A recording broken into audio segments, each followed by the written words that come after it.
بے زبانوں کو جب وہ زبان دیتا ہے، پڑھنے کو پھر وہ قرآن دیتا ہے، بخشنے پہ آئے جب امت کے گناہوں کو، تحفے میں گناہگاروں کو رمضان دیتا ہے۔ دین اسلام میں اللہ تعالیٰ نے مسلمانوں کو ایک وقت ایسا بھی عطا کیا ہے جس میں اللہ تعالیٰ جہنم کے تمام دروازے بند کر دیتے ہیں اور شیطان ملعون کو قید کر کے جنت کے تمام دروازے کھول کر بنی نوح انسان کو فرماتے ہیں کہ ہے کوئی رحمت کا طالب، میں اسے اپنی رحمت میں سمیٹ لوں، ہے کوئی گناہگار جو گناہوں کے دلدل میں پھنسا ہو، میں اس کے گناہ معاف کر دوں، ہے کوئی جہنم سے نجات کا طالب، میں اس پر جہنم حرام کر دوں۔ یہ ایک ایسا قیمتی وقت ہے جو ہر مسلمان کو زندگی میں ایک مرتبہ نہیں بلکہ ہر سال پورے ایک ماہ کے لیے ملتا ہے۔ اتنا زیادہ ریلیف ملنے کے باوجود بھی اگر اے مسلمان تم اپنی مغفرت نہ کروا سکے اور اللہ تعالیٰ کی عبادات اور ریاضات کرنے کی بجائے ایسی خرافات میں پڑ گئے جن کا دین کے ساتھ دور دور تک کوئی تعلق نہیں، تو یاد رکھو تم پر اللہ کی لعنت ہو اور جہنم تمہارا مقدر بنے۔ اور یہ الفاظ میرے یا کسی مولوی پیر کے نہیں بلکہ فرشتوں کے سردار جبریل امین کے ہیں، اور اس پر آمین بھی انبیاء کے سردار جناب خاتم النبیین محمد صلی اللہ علیہ وآلہ وسلم نے بذات خود فرمائی ہے۔ آج کی اس ویڈیو میں ہم رمضان شریف میں پیش آنے والی ایسی چند خرافات کا ذکر کریں گے جو بظاہر تو نیکی کا کام لگ رہی ہوتی ہیں لیکن حقیقت میں وہ انسان کے اعمال کو برباد کر رہی ہوتی ہیں۔ ویڈیو میں آگے بڑھنے سے قبل نئے آنے والے سامعین سے گزارش ہے کہ جن لوگوں نے ابھی تک ہمارا چینل سولسٹک ورلڈ سبسکرائب نہیں کیا ہوا تو وہ چینل کو سبسکرائب کر لیں، ساتھ ہی ساتھ بیل آئیکن کو دبا کر آل پر سیٹ کر دیں تاکہ ہماری ہر نئی آنے والی ویڈیو آپ تک بآسانی پہنچ سکے۔ میرا نام ہے غلام مرتضی اور آپ دیکھ رہے ہیں سولسٹک ورلڈ۔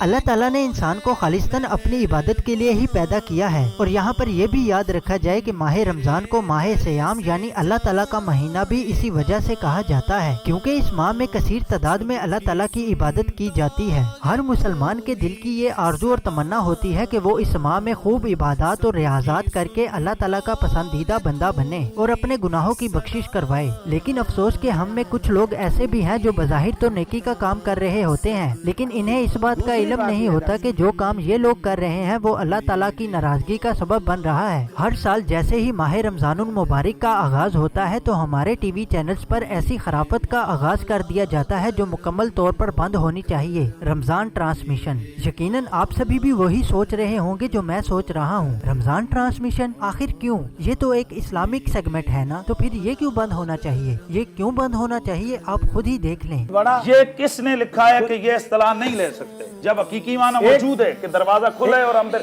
اب آپ چپ رہے نا، مجھے کچھ کہنے تو دیں، اب مجھے تو کہنے دینا۔ اچھا برا کچھ نہیں ہوتا سر، صحیح غلط کی بات ہوتی ہے۔ سن لیں میری بات، صحیح اور غلط فلسفے کے خلاف چل رہے ہیں، میری بات کمپلیٹ، صحیح اور غلط کا صیغہ استعمال کریں، میری بات سن لینا۔ اب کیسا لگتا ہے کوئی بات کہتے تو؟ ہر طبقے کے اندر